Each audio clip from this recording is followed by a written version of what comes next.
یا ربی لک الحمد کما ینبغی لجلال وجہک وعظیم سلطانک اللہم ربنا لک الحمد بما خلقتنا ورزقتنا وہدیتنا وانقذتنا وفرجت عنا لک الحمد بالایمان ولک الحمد بالاسلام ولک الحمد بالقرآن لن تنالوا البر حتی تنفقوا مما تحبون. تم نیکی کو پہنچ ہی نہیں سکتے ہو جب تک کہ تم اللہ کے راستے میں وہ خرچ نہ کرو جس سے تم محبت کرتے ہو. تو دیں اللہ کے راستے میں. کپڑے دینے ہیں کپڑے دیجئے، کھانا دینا ہے کھانا دیجئے، پیسے دینے ہیں پیسے دیجئے. اور جب اپنے کپڑے اللہ کے راستے میں دیں تو اس کے اوپر سے پیارے پیارے بٹن مت نوچ لیں، لیسز مت اتار لیں، دوپٹہ مت روک لیں، ٹراؤزر مت ہولڈ کر لیں. یہ تو اس کرتے کے ساتھ بھی چل جائے گا. ٹراؤزر نہیں دے رہی. جب دیں اچھے طریقے سے دیں. ایسی چیز کو دیجئے جس کو دیتے ہوئے ایک سیکنڈ کے لیے دل میں کرنچ ہو، ہائی میں بھی پہن سکتی ہوں. ایسی چیز کو دینے میں یاد رکھیے ریوارڈ بہت زیادہ ہے. اس لیے کہ قرآن کی آیت یہ بتا رہی ہے کہ جس سے تم محبت کرتے ہو اگر تم وہ چیز دو گے تو تمہیں پھر اللہ کے راستے میں دینے کا بہت زیادہ ثواب ملے گا اور نیکی ملے گی. ام سلمہ کہتی ہیں رسول اللہ صلی اللہ علیہ وسلم کے لیے صحیح بخاری کی روایت میں آتا ہے، کہتے ہیں آپ صلی اللہ علیہ وسلم اس کمرے میں بیٹھ نہیں سکتے تھے جس میں ایکسٹرا مال ہوتا تھا. اور ہم صدقے میں کیا دیتے ہیں؟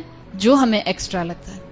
باقی تو ہم جمع کر کر کے رکھتے ہیں اپنے لاکرز میں، اپنے بینکس میں، اپنی الماریوں میں. ہمارا جو ایکسٹرا ہوتا ہے ہم اس کو صدقہ کرتے ہیں. اور ام سلمہ کہتی ہیں آپ صلی اللہ علیہ وسلم جس کمرے میں مال رکھا ہوتا تھا ایکسٹرا مال، آپ وہاں بیٹھتے نہیں تھے. وہ کہتی ہیں ایک مرتبہ رسول اللہ صلی اللہ علیہ وسلم کو میں نے بہت سخت پریشان دیکھا، سخت ڈسٹریس میں دیکھا. تو میں نے ان سے پوچھا کہ یا رسول اللہ آپ کو کیا پرابلم ہے، آپ کے ساتھ کیا مسئلہ ہے، آپ کیوں پریشان ہیں؟ تو انہوں نے کہا کہ 7 دینار کہیں سے آئے تھے جو اب تک میں نے صدقہ نہیں کیا. یعنی آپ صلی اللہ علیہ وسلم اس بات پر پریشان نہیں تھے کہ آپ کے پاس مال نہیں ہے، آپ اس بات پر پریشان ہو رہے تھے کہ جو مال میرے پاس ہے اب تک میں نے صدقے میں اس کو نکال کیوں نہیں دیا. صحیح مسلم میں انس بن مالک سے آتا ہے جب بھی اللہ کے رسول صلی اللہ علیہ وسلم سے کوئی سوال کرتا تھا، یعنی جب کوئی آپ سے کوئی چیز مانگتا تھا، آپ کبھی انکار نہیں کرتے تھے، کبھی بھی انکار نہیں کرتے تھے. گمراہیوں کی رات میں نور خدا قرآن ہے. تو اس لیے ہم آپ سے کہتے ہیں کہ جو پروفیشنل بیگرز بھی آپ کو باہر نظر آتے ہیں، آپ کوئی کھانے پینے کی چیز کار میں لے کے رکھ لیجئے. کوئی کینڈی، کوئی ٹافی، کوئی ٹکی پیک، کوئی بسکٹ، کوئی جوس کا ڈبہ، اور کچھ نہیں تو پانی کی چھوٹی چھوٹی باٹلز آتی ہیں وہ گاڑی میں رکھ لیجئے. جب کوئی دروازہ کھٹکھٹائے، پروفیشنل بیگرز ہیں ہمیں معلوم ہے، لیکن ان میں بہت سے جینون بھی ہوتے ہیں. جو بھی ہے پیٹ تو سب کے ساتھ لگا ہوا ہے نا، ہاتھ پھیلانا کسی کے سامنے آسان نہیں ہوتا. مان لیا کہ پروفیشنل بیگرز ہیں، اسلام میں بیگری بالکل پسندیدہ نہیں ہے. اللہ تعالیٰ نے اس چیز کو، اس پروفیشن کو بالکل سختی سے ناپسند کیا ہے. لیکن آپ اور میں جس پوزیشن پر ہیں، ہم سامنے والے کو صدقہ نہیں دے رہے ہوتے. ہم کس کے ہاتھ پہ رکھ رہے ہوتے ہیں؟ ہم تو اللہ کے ہاتھ پہ رکھ رہے ہوتے ہیں. قیامت کے دن حدیث کا مفہوم آتا ہے، اللہ فرمائے گا میرے بندے میں تیرے پاس آیا تھا اور میرے پاس کپڑا نہیں تھا، تو نے کپڑا دینے سے انکار کر دیا. بندہ کہے گا اللہ کہاں آپ کی شان اور آپ کو کپڑے کی ضرورت؟ پھر اللہ کہے گا میرا فلاں بندہ تیرے پاس آیا تھا، اس نے تجھ سے کپڑے مانگے تھے یا مال مانگا تھا اور تو نے ٹھکرا دیا تھا. تو رسول اللہ صلی اللہ علیہ وسلم جب بھی کوئی سوال کرتا تھا آپ دے دیا کرتے تھے. بچوں سے ایک بات کہوں، آپ لوگ نوٹس بناتی ہیں بہت محنت سے. آپ کہتی ہیں میں کیوں اپنے نوٹس دوں؟ اتنی محنت سے میں نے بنایا، خود ہی بنائے اپنے نوٹس، شیئر کر لیا کریں. جو آپ کی محنت کے نوٹس ہیں ان کو پڑھ کے جو آپ کے نمبر آئیں گے وہ کسی اور کے نہیں آ سکتے. بھول جائیں. کسی کی مدد کریں گے آج دنیا میں تو اللہ دنیا میں بھی اور آخرت میں بھی ہماری اس وقت مدد کرے گا جب کوئی ہماری مدد کے لیے آگے نہیں بڑھے گا. تو اپنے دل کو بڑا کیجئے، اعلیٰ ظرفی اختیار کیجئے. ایک مرتبہ ایک شخص اللہ کے رسول صلی اللہ علیہ وسلم کے پاس آیا اور مسلمان نہیں تھا. اس نے آپ صلی اللہ علیہ وسلم سے شیپ مانگی، بھیڑ مانگی. رسول اللہ صلی اللہ علیہ وسلم نے ایک بھیڑ نہیں، آپ نے اپنا پورا فلاک شیپ کا دے دیا. وہ شخص اتنا زیادہ امپریس ہوا کہ اس نے فوراً اسلام قبول کر لیا، اپنی قوم میں واپس گیا اور ان سے کہا یا قومی اسلموا، اے میری قوم مسلمان ہو جاؤ، فإن محمدًا یؤتی عطاء لا یخشى الفقر، محمد تو ایسے دیتے ہیں صلی اللہ علیہ وسلم، اس طرح سے دیتے ہیں اللہ کے راستے میں کہ ان کو فقر کا خوف ہی نہیں ہوتا. گمراہیوں کی رات میں نور خدا قرآن ہے. ہم اپنے بارے میں اس صفت کو رکھ کے دیکھیں تو حقیقت میں اپنا آپ کہیں سے بھی اس کیٹیگری کے اندر آتا ہوا اللہ کے عرش کے نیچے آتا ہوا نظر نہیں آتا. اس لیے کہ ہم تب دیتے ہیں جب ہم پر مشکل آتی ہے، ہم تب دیتے ہیں جب بیماری آتی ہے، ہم تب دیتے ہیں جب سامنے کوئی بڑا زندگی کا مرحلہ کھڑا ہوتا ہے. عام حالات میں تو ہمارے ہاتھ سے صدقہ کم ہی ہوتا ہے. تو رسول اللہ صلی اللہ علیہ وسلم کانسٹنٹ صدقہ کیا کرتے تھے، اور جب رمضان کا مہینہ آیا کرتا تھا تو آپ کے لیے کہا جاتا تھا کانا اجود بالخیر من ریح المرسل، آپ بلوئنگ ونڈ کی طرح، تیز چلتی ہوئی ہوا کی طرح صدقہ دیا کرتے تھے. تو ابھی بھی رمضان کے بچے کچھ دن باقی ہیں، بچے کچھ دنوں میں بھی میکسیمم عبادت کریں. بعض لوگ ہوتے ہیں وہ بیٹھ کر روتے رہتے ہیں، ہائے رمضان چلا گیا. اب اسی بات پہ جو ہے وہ قصیدے پڑے جا رہے ہیں، ہائے رمضان جا رہا ہے، ہائے مہمان چلا گیا. او بھائی ابھی بھی 24 گھنٹے باقی ہیں، کمر کس لو اور کوئی عبادت کر لو، کوئی قرآن پڑھ لو، کوئی دعا مانگ لو، کوئی صدقہ کر لو. دیکھیں ایک اداسی نیچرل ہے.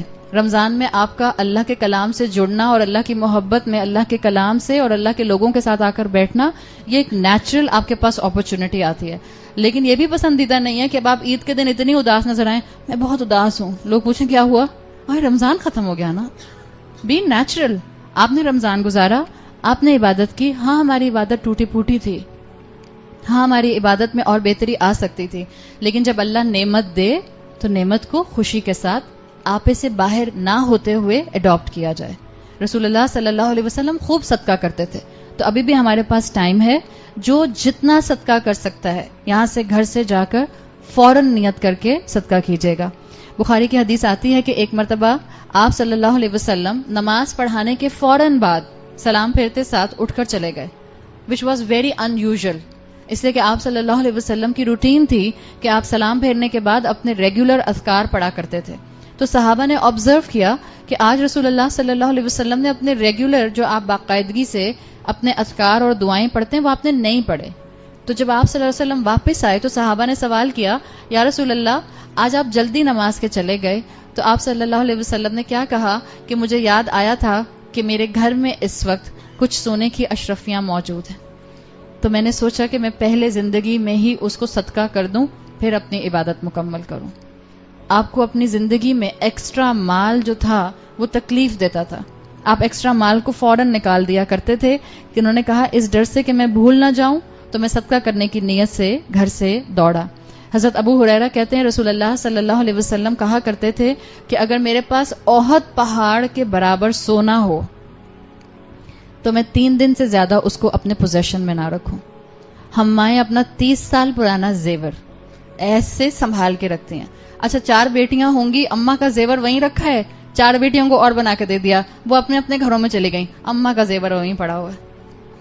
اتنا مت روکیں، دیں. جو اپنی زندگی میں صدقہ کر دیا وہی آپ کے کام آئے گا. ڈیتھ بیڈ پہ جا کے صدقہ کرنے کے لیے سوچیں گے تب نہیں صدقہ قبول ہوگا. ابھی آپ کو میں حدیث بتا دوں گی تو انشاءاللہ آپ کو اور کلیئرٹی مل جائے گی. حضرت عائشہ رضی اللہ عنہا کہتی ہیں کہ جب رسول اللہ صلی اللہ علیہ وسلم کا انتقال ہو رہا تھا تو آپ میرے گھر میں تھے، یعنی آپ حضرت عائشہ کے حجرے میں تھے، اور کہتی ہیں ہمارے گھر میں ایک چھوٹے سے بارلے کے تھیلے کے سوا، جس سے ہم بہت دن سے کھانا کھا رہے تھے، ایک چھوٹا سا اناج کا تھیلا، اس کے علاوہ پیسہ تو دور کی بات ہمارے گھر میں کوئی ایٹیبل چیز بھی نہیں تھی. گمراہیوں کی رات میں نور خدا قرآن ہے. اور یہ کس کا گھر ہے؟ جس کو آپ کہتی ہیں تمام جہانوں کے لیے رحمت للعالمین، جن کو آپ کہتی ہیں تمام انسانوں میں بہترین، تمام مخلوقات میں بہترین، جو رسول اللہ صلی اللہ علیہ وسلم میں اللہ کے محبوب ترین.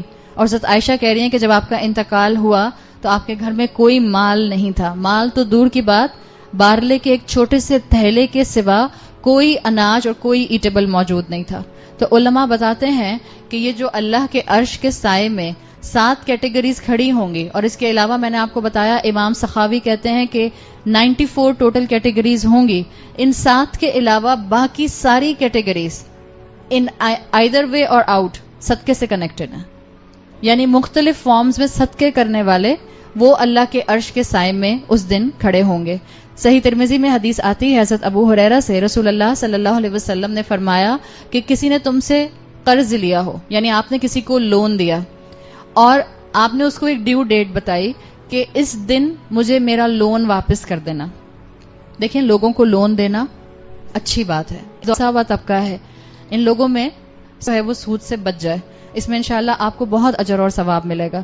اسی طرح اگر کسی بہن بھائی کے اوپر گیج ہے بہت زیادہ، جو لوگ زیادہ تر باہر کے ملکوں میں رہتے ہیں اور خیال نہیں کرتے، اپنا لیونگ سٹائل کم نہیں کرتے ہیں اور بڑے بڑے گھروں میں رہنا اور لون لے کر بچوں کو پڑھانا پسند کرتے ہیں، پھر ان کے اوپر کئی تھاؤزینڈ جو ڈالرز ہیں یا پاؤنڈز ہیں اس کا لون آ جاتا ہے، مارگیج آ جاتا ہے.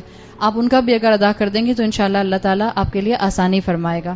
یہ جو ترمذی میں حدیث ہے اس میں فرمایا اللہ کے رسول صلی اللہ علیہ وسلم نے کہ اگر تم نے کسی کو لون دیا ہو اور پھر اس کے بعد اس کی ڈیو ڈیٹ آنے پر تم اس کے ساتھ اس میں بار بار اس کا تقاضا نہ کرو تو اس میں تمہارے لیے اللہ تعالیٰ کی طرف سے اتنا بڑا اجر ہے کہ اللہ قیامت کے دن اپنے عرش کے سائے میں تم کو جگہ